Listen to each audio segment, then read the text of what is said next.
یہ امام خمینی کو جو کہا جا رہا ہے کہ جی امام خمینی کے بارے میں کہ جی نواز شریف امام خمینی، یہ کسی چمچے کڑچے نے یہ کہا ہے. حیرت انگیز بات ہے یار. بندہ جھوٹ بول لے، خوشامد کر لے، چلو یہ تو کلچر ہے سیاست کا، لیکن ایک حد ہوتی ہے. یہ بدتمیزی ہے باقاعدہ. It's in a very very bad sense. مطلب نواز شریف جیسے آدمی کو امام خمینی اٹھا کے منہ کہتا ہے نا. پتہ ہے ان کو امام خمینی کون تھے. جب وہ جیل میں تھے تو ان کو شاہ ایران جسے کہتے تھے island of stability in this region, Americans اور یہ اور وہ پتہ نہیں وہ کتنے وہ لاڈلے تھے. رضا شاہ پہلوی بادشاہ تھے ایران کے. تو امام کا کو میسج آیا شاہ ایران کا کہ بھئی تم اپنا ری وزٹ کرو اپنے خیالات پہ، تو آپ کو چھوڑ دیتے ہیں، آپ کا ہمارے ساتھ کو بنتا ہے کو میچ. تو امام کا جواب تھا کہ رضا شاہ پہلوی کو میری طرف سے کہنا کہ میری فوج تیار ہو رہی ہے، اور جب وہ کھڑی ہو گئی، سفارا ہو گئی، تو تمہیں دنیا میں پناہ نہیں ملے گی کہیں. تو جو میسنجر تھا، یہ شاہ خود تھا، مجھے یاد نہیں، بہت پرانی بات ہے. تو اس نے کہا کہ آپ کی کون سی فوج ہے. مذاق خیز لگی اس کو یہ بات. تو اس نے بڑا طنزیہ انداز میں انہوں نے کہا تمہیں نظر نہیں آئے گی ابھی، وہ ماؤں کی کوکھ میں ہے. مطلب یہ کہ میں ایجوکیٹ کر رہا ہوں قوم کو. وہ لیول، وہ جب ایران پریکٹیکلی جسے کہنا چاہیے فتح ہو چکا، رضا شاہ پہلوی صاحب چھوڑ کے بھاگ چکے تھے، تو اس شخص کی بے نیازی کا یہ عالم تھا کہ وہ سو رہا تھا. اتنے سالوں کی زبردستی کی جلاوطنی کے بعد وہ بندہ اپنے ملک میں لینڈ کر رہا ہے اور بادشاہ چھوڑ کے بھاگ چکا ہے، اور وہ بے نیاز آدمی. اچھا خیر نہیں بھائی، مجھے 40ویں پہ امام خمینی صاحب کے 40ویں میں مجھے گورنمنٹ نے انوائٹ کیا. اس وقت صادق گنجی ہوتے تھے جو قتل ہو گئے انٹرنیشنل ہوٹل لاہور کے باہر. تو ان کے ساتھ میری گپ شپ تھی. تو میں 2-3 دفعہ میں گیا ہوں ایران. ایک بار یہ انویٹیشن تھی ان کی طرف سے 40ویں پہ، تو ہمیں لے جایا گیا امام خمینی کے گھر. میں تھوڑا اپنے لوگوں میں زیادہ ایکسپلین کر دوں، وہ چینل پہ تو ذرا کم ٹائم میں زیادہ باتیں کرنی ہوتی ہیں. تو مجھے بڑی حیرت ہوئی. ہمارے یہاں اندرون شہر کی جو گلیاں ہیں ان کی بدروائیں یا نالیاں ہوتی ہیں دائیں بائیں. وہ ایک گلی تھی، اس کے سینٹر میں نالی تھی. تو انہوں نے ہمیں گاڑیوں سے اتارا کہ جی آئیں چلیں.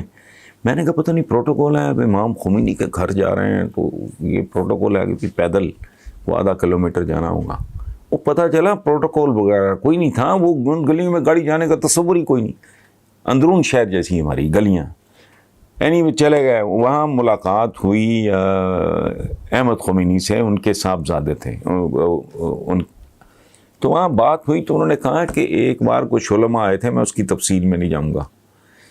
تو میرے جو والد تھے، ہاں لے کے گئے. میں آپ کو بتاؤں 7-8 فٹ کی ہائٹ پہ ایک بیلکنی تھی.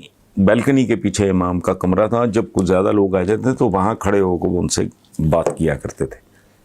زمین سے وہ ایک بہت بڑا ہال تھا، اس کے کچھ 6 فٹ 7 فٹ کو اتنا ہوگا. تو وہ کمرہ میں نے دیکھا امام خمینی کا. اس میں ایک قالین تھا جو ایران کے غریب ترین گھروں میں بھی ہوتا ہے، ان کا کلچر ہے. اس میں ایک تکیے شکیے ایک سائڈ پہ پڑے تھے، ایک بیڈ سا پڑا تھا، اور ایک وہ جو کھڑا ہوتا ہے جس پہ کھونٹی ٹائپ نہیں کپڑے ٹانگتے، 2-3 وہ تھے. اس میں ان کے 5-4 جبے تھے، کو ٹوپی، اس طرح کی چیزیں. 2 جوڑے سلیپر. وہ ان کا ذاتی کمرہ تھا. اس کے بعد انہوں نے بیلکنی میں دیکھا تو وہ مجھے احمد خمینی مرحوم اللہ مغفرت کرے، انہوں نے مجھے کہا کہ ایسے امام، میں نے ان کے بارے میں سوال کیے تو انہوں نے کہا کہ ان کا پیٹ، امام خمینی کا پیٹ ان کی کمر سے لگا ہوا ہوتا تھا. وہ اتنے کم خوراک آدمی تھے اور اتنے بے نیاز آدمی تھے اور اتنے عبادت گزار آدمی تھے. تو کہتے ہیں کہ ایک دفعہ کچھ علماء آئے. اب میں اس کی تفصیل میں نہیں جاتا ہوں کہاں سے آئے، کون تھے. تو جو ٹائم تھا اس کے مطابق امام وہ بیلکنی میں گئے، وہ 6-8 فٹ پتہ نہیں حفاظت کے لیے ہوتی ہوئی کیا، میں نے دیکھی ہے وہ جگہ، اور وہ اس کی دیواریں خون سے بھری ہوئی تھی جب میں نے دیکھی ہیں، چونکہ امام کی وفات کے لوگ وہاں گئے اور وہ ٹکرے مارتے رہے بخیر. تو